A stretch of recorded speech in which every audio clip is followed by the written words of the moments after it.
कुछ दरवाजे सिर्फ खोलने के लिए नहीं होते हैं, कभी कभी वो एक बार खुल जाएं तो बंद नहीं होते हैं।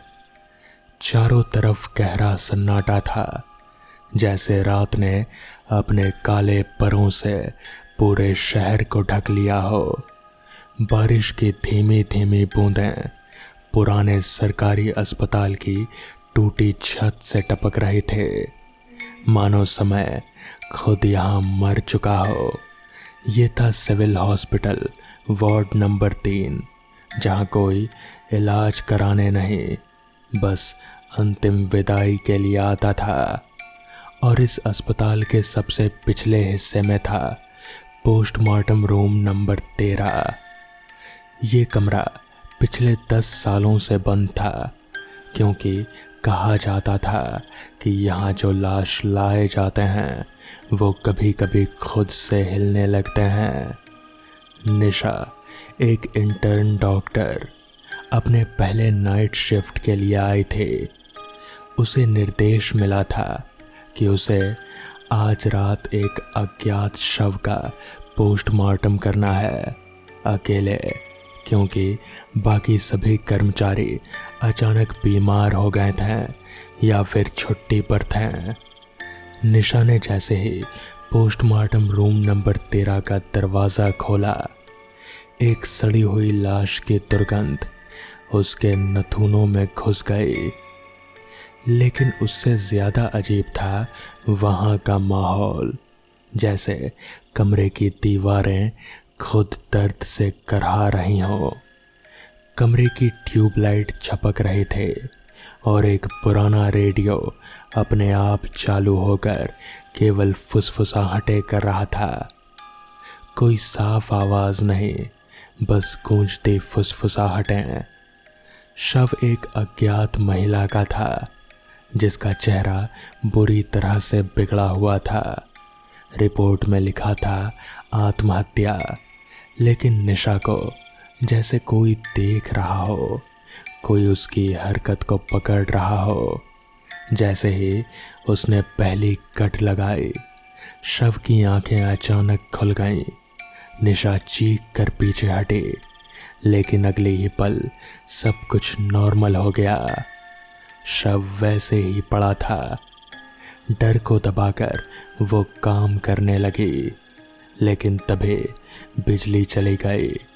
अंधेरे में सिर्फ उसकी सांसों और रेडियो की आवाज़ें ही थे, जो अब कुछ साफ शब्द बोल रहे थे।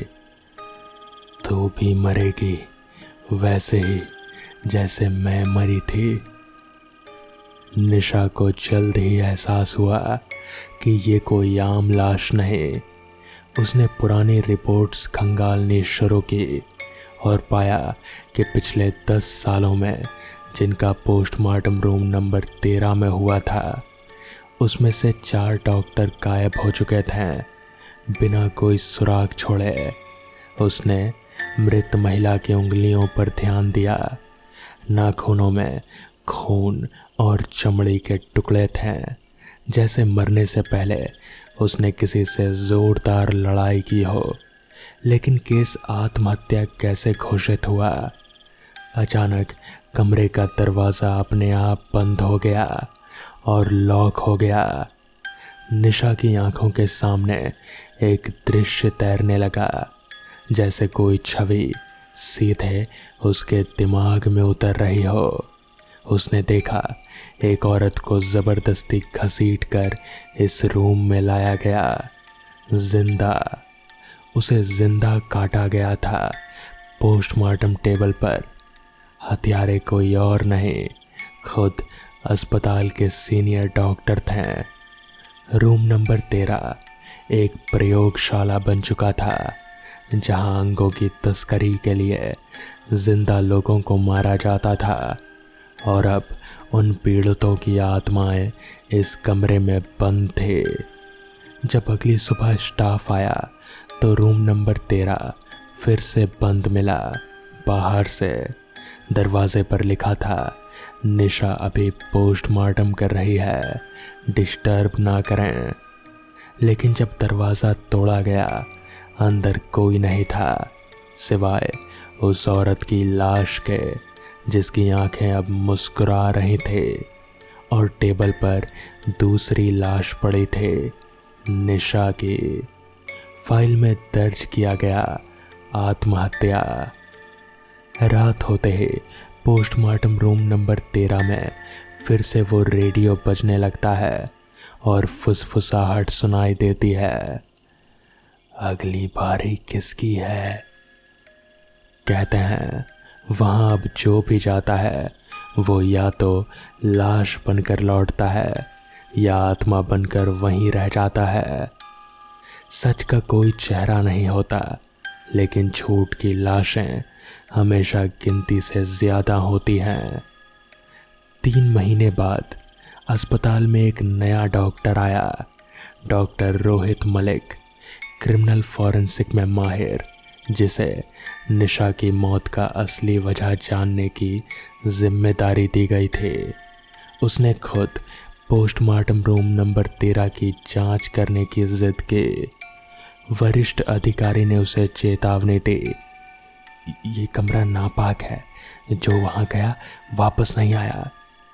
लेकिन डॉक्टर रोहित ने जवाब दिया, शायद क्योंकि किसी ने सच में वहां से लौटने की कोशिश ही नहीं की। डॉक्टर रोहित ने जैसे ही कमरे में कदम रखा, दरवाज़ा खुद से खुला। अंदर गंध तो थी, लेकिन उससे ज़्यादा अजीब थी दीवार से आती धीमी धीमी करहाने की आवाज़ें, जैसे कोई औरत फुसफुसा रही हो, मुझे बाहर निकालो। जांच के दौरान उसे दीवार में एक चाकू मिला, जंग खाया हुआ, खून से सना हुआ, और उस पर निशा का नाम खुदा हुआ। उसी रात रोहित को अस्पताल के सीसीटीवी में एक चीज दिखी। निशा की आत्मा पोस्टमार्टम टेबल के पास खड़े थे और कुछ लिख रहे थे, लेकिन वहां कोई चौक या पेन नहीं था। अगले दिन रोहित ने पुरानी केस फाइलें खंगालना शुरू की। उसे एक फाइल नंबर 267 मिली, जो आधी चली हुई थी। उसमें दर्ज था प्रोजेक्ट 0, शरीरों की अंग तस्करी योजना, जहां गरीब और अज्ञात मरीजों को गायब कर दिया जाता था।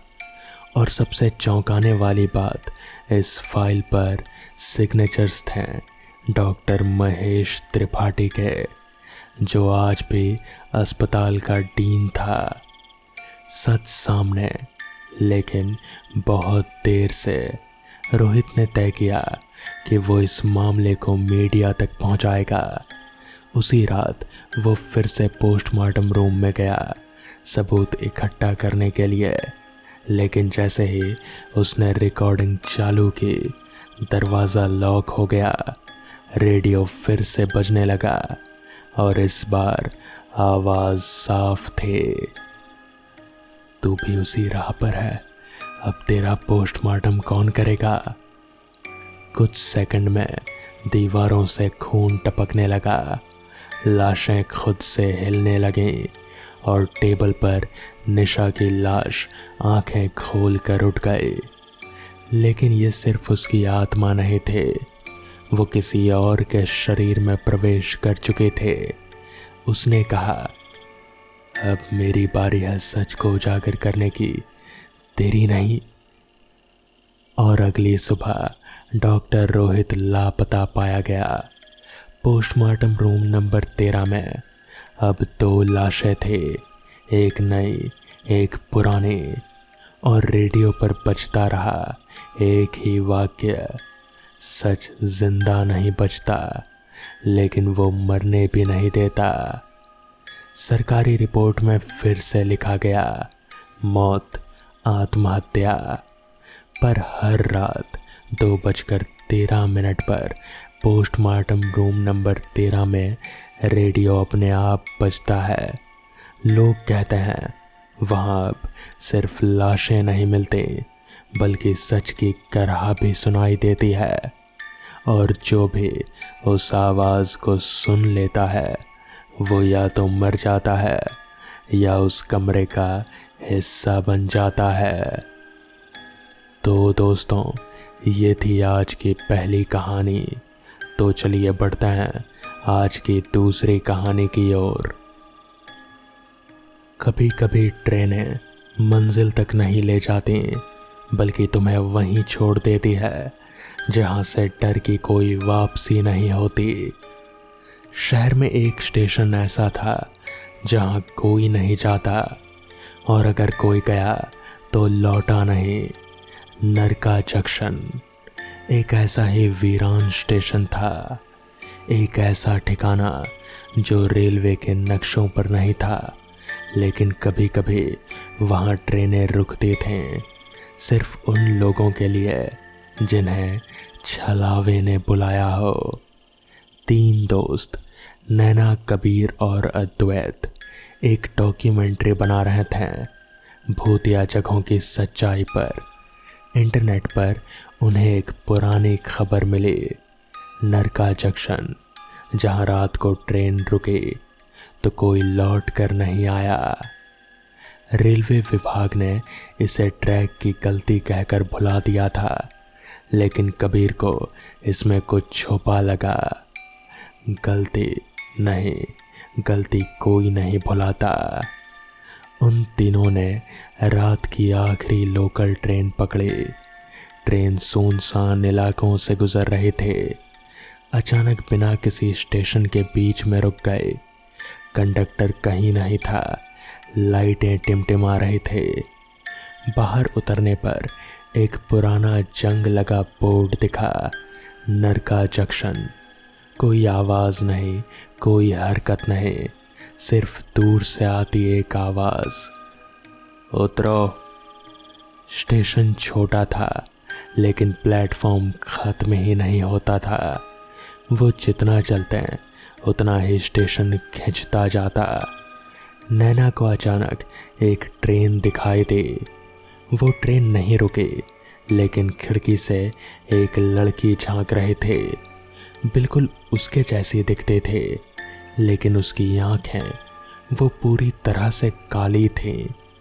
अद्वैत को प्लेटफॉर्म नंबर 3 पर अपने बचपन का वो पल दिखा जब वो अपनी माँ को खो बैठा था। माँ प्लेटफॉर्म पर थे और कह रहे थे, मुझे लेने आओ। स्टेशन हर एक को उसके गहरे डर और अतीत की असफलताओं से जोड़ देता। ये केवल शरीर नहीं, आत्मा को तोड़ता था। हर दरवाज़ा, हर सीढ़ी, हर घड़ी बस एक नया भ्रम था। कबीर को वो फ़ोन कॉल सुनाई दी, उसके भाई की मौत वाली रात का, लेकिन इस बार फ़ोन पर आवाज़ बोली, इस बार तुझे मरना है। उन्हें एक पुरानी घड़ी की दुकान मिली, बंद पड़ी। अंदर एक किताब थी जिसमें यात्रियों के नाम थे। कुछ नामों के आगे लिखा था मुक्त और कुछ के आगे लिखा था छल। तीनों के नाम उसमें थे, लेकिन छल के कॉलम में एक नोट लिखा था, छलावा किसी को मारता नहीं, बस उसे उसके डर में बंद कर देता है। अब तीनों को समझ आया, ये स्टेशन असल नहीं, ये एक मानसिक जाल है जो तभी सक्रिय होता है जब कोई बुलावे को स्वीकार कर लेता है। छलावा उनसे उनके गुनाह, अफसोस और डर का बलिदान मांगता है। नैना भागना चाहते थे, लेकिन प्लेटफॉर्म खुलकर अंधकार में बदल गया। अद्वैत ने एक दरवाज़ा खोला और उसमें कदम रखते ही वो गायब हो गया। सुबह एक लोकल ट्रेन फिर से उसी जगह रुकती है। एक नया यात्री उतरता है। स्टेशन का नाम नहीं लिखा, सिर्फ एक कर्कश आवाज़ सुनाई देती है, स्वागत है छलावा जंक्शन पर। और पटरियों पर एक कटा हुआ कैमरा पड़ा है जिसमें नैना की आंखें रोशनी में चमकती हैं, लेकिन होंठ फुसफुसाते हैं। मैं कभी गई ही नहीं, अब तुम जाओगे? अद्वैत के गायब होते ही नैना और कबीर पूरी तरह डर के जाल में फंस चुके थे। लेकिन नैना अचानक समझ गई, ये छलावा हमारे डर को हमारे खिलाफ मोड़ता रहा है। अगर हम अपने डर को स्वीकार कर लें तो वो कमज़ोर हो जाएगा। उन्होंने एक प्रयोग करने का तय किया। हर वो डर जिससे छलावा खेल रहा था उससे सीधे सामना करना। कबीर फिर उसी फ़ोन कॉल में फंसा, उसके भाई की मौत, उसका अपराध बोध। लेकिन इस बार कबीर ने कहा, हाँ मैं दोषी हूँ, पर अब मैं भागूंगा नहीं।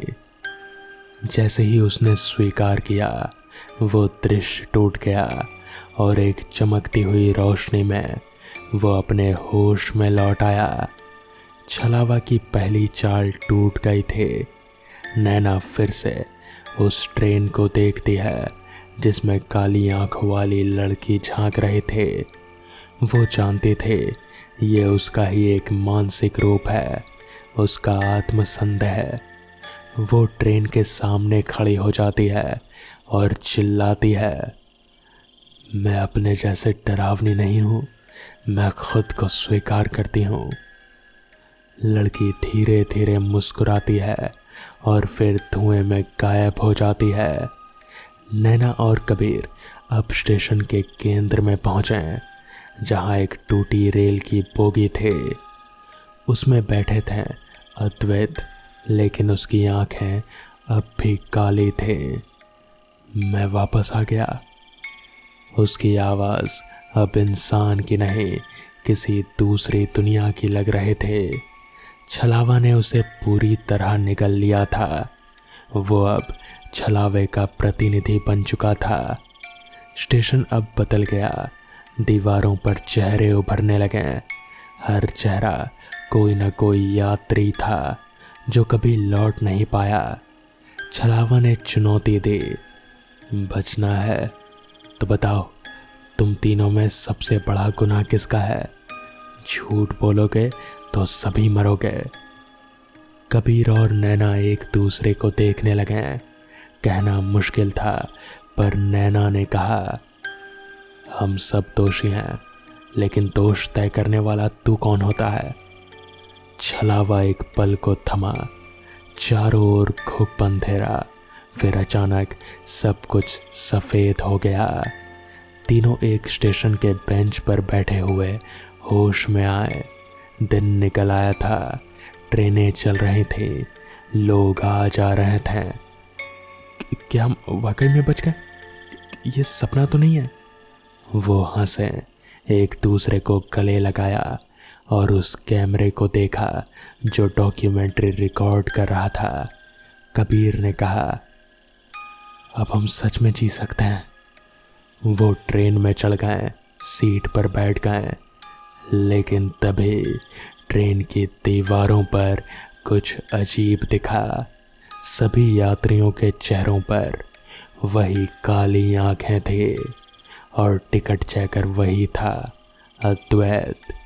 उसने कहा, स्वागत है वापस नरका जंक्शन पर। इस बार कोई भाग नहीं सकता। कहानी वहीं ख़त्म नहीं हुई, क्योंकि छलावा अब उनके साथ ट्रेन में था, उनके भीतर, उनके डर के हर कोने में। और अगला स्टेशन किसका होगा, ये तय करने वाला सिर्फ छल है। कबीर धीरे से बोला, क्या तुमने दरवाज़ा खुलते सुना? लगता है अगला शिकार चढ़ चुका है। तो दोस्तों, ये थी आज की दूसरी कहानी। तो चलिए बढ़ते हैं आज की तीसरी कहानी की ओर। अगर किसी की असमाप्त मुंडन संस्कार की आत्मा भटकती रहे तो वो मुंजा बन जाती है। अधूरी प्यास से भरी और प्रतिशोध की आग में जलती हुई आत्मा। ये बात गांव के बुजुर्ग अक्सर चूल्हे के पास बैठकर सुनाते थे। लोग इसे डराने की कहानी मानते रहे, जब तक गांव के हर घर के बच्चे सोते वक्त चीखने ना लगें, जब तक आधी रात को पीपल के पेड़ पर एक नंगी झुलसी हुई आकृति हंसती हुई दिखाई ना दे। और तब समझ आया कि मुंजा सिर्फ एक कहानी नहीं थी, वो एक सच्चाई थी, खून से लिखी गई। ब्रिटिश राज से कुछ साल पहले की बात है। महाराष्ट्र के एक छोटे से गांव साकरवाड़ी में एक घनी ब्राह्मण परिवार रहता था। घर का इकलौता बेटा था बल्लू, मात्र 9 वर्ष का। उसका मुंडन संस्कार निर्धारित हुआ था, पर संस्कार के दिन ही गांव में महामारी फैल गई। डर के कारण अनुष्ठान अधूरा छोड़ दिया गया।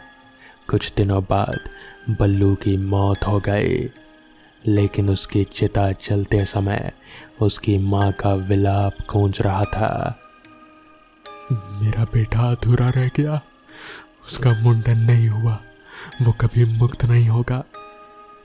गांव वालों ने इसे माँ का दुख माना, पर वो दुख जल्द ही भयानक सच में बदल गया। कुछ महीनों बाद हर पूर्णिमा की रात को गांव के बाहरी इलाके के पुराने शमशान में अजीब घटनाएं घटने लगीं। वहाँ पास बहती नदी के किनारे एक पीपल का पेड़ था, वहाँ से चीखें आने लगी। गांव की एक विधवा महिला जो नदी से पानी लेने गए थे, सुबह मरी पाई गई। उसका चेहरा डर से विकृत था, आंखें बाहर निकली हुई और सिर पूरी तरह से मुंडा हुआ था, जबकि वो एक स्त्री थी। बच्चों ने दावा किया कि उन्होंने एक बच्चे जैसा दिखने वाला मगर झुलसा हुआ कंकाल जैसी त्वचा वाला जीव देखा, जो पीपल पर उल्टा लटका हुआ था। उसकी आंखें चमक रहे थे और उसके हाथों में कुनकुआ यानी कि सिंदूर की डिब्बी थे। धीरे धीरे गांव में लोगों ने अपने बच्चों को अकेले बाहर भेजना बंद कर दिया। गांव का एक नौजवान पुजारी नरहरी, जो बल्लू के परिवार को जानता था, उसने पुरानी पोथियां और वेद मंत्रों में पढ़ा कि यदि कोई बालक मुंडन से पहले मर जाए तो उसकी आत्मा अधूरी रहती है और वो मुंजा बनकर संसार में लौटती है। वो सिर्फ अपना अधूरा संस्कार पूरा करवाना चाहती है, लेकिन अगर वो पीड़ा में मरे तो उसका मोह क्रोध बनकर सबको भस्म कर सकता है। नरहरि ने गांव वालों को चेतावनी दी कि अगर मुंजा को उसकी मुक्ति ना दी गई तो वो हर बच्चे के मुंडन को शापित कर देगा और पूरे गांव में रक्तपात होगा। नरहरि ने गांव के सबसे पुराने पीपल के नीचे बल्लू के अधूरे मुंडन को पूरा करने का तय किया। चारों ओर मंत्रोच्चारण, हवन और आहुति दी गई। जैसे ही अंतिम आहुति दी गई, एक तेज आंधी चली।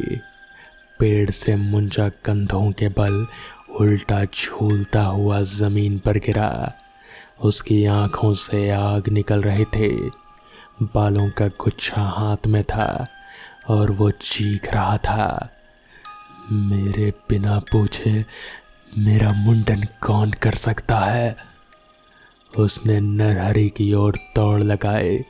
गांव के लोग डर के मारे भाग गए। नरहरि ने आखिरी बार ओम स्वाहा कहते हुए अग्नि में छलांग लगा दी। एक भयानक चीख के साथ सब शांत हो गया। लोगों को लगा मुंजा अब चला गया। गांव में फिर से मुंडन होने लगे, शांति लौट आई। लेकिन एक दिन बल्लू के पुराने घर में रहने वाली एक नवविवाहित स्त्री ने अपने पहले बच्चे का मुंडन किया। उस रात वो जब अपने बेटे को झूले में सुला रहे थे तो उसने सुना मेरा मुंडन तुमने अधूरा कर दिया, अब मैं तेरे बेटे को पूरा करूंगा। सुबह झूला खाली था, खिड़की खुली हुई और बाहर पीपल के नीचे एक छोटे सिर के बाल पड़े हुए थे। मुंजा अब केवल एक आत्मा नहीं, वो एक परंपरा बन गया है। अधूरा मुंडन मत करना, नहीं तो अगला नंबर तुम्हारा है। अगर आप अगली बार किसी बच्चे का मुंडन देखो और अचानक हवा ठंडी होने लगे तो पलट कर मत देखना, मुंजा देख रहा है। तो दोस्तों, ये थी आज की कहानियाँ। अगर आपको ये कहानियाँ पसंद आई हों तो वीडियो को लाइक और चैनल को सब्सक्राइब करना ना भूलें। तो मैं आपका दोस्त आर्यन जल्द ही मिलूँगा आपसे ऐसे ही किसी नई कहानी के साथ। तब तक के लिए अपना ख्याल रखें।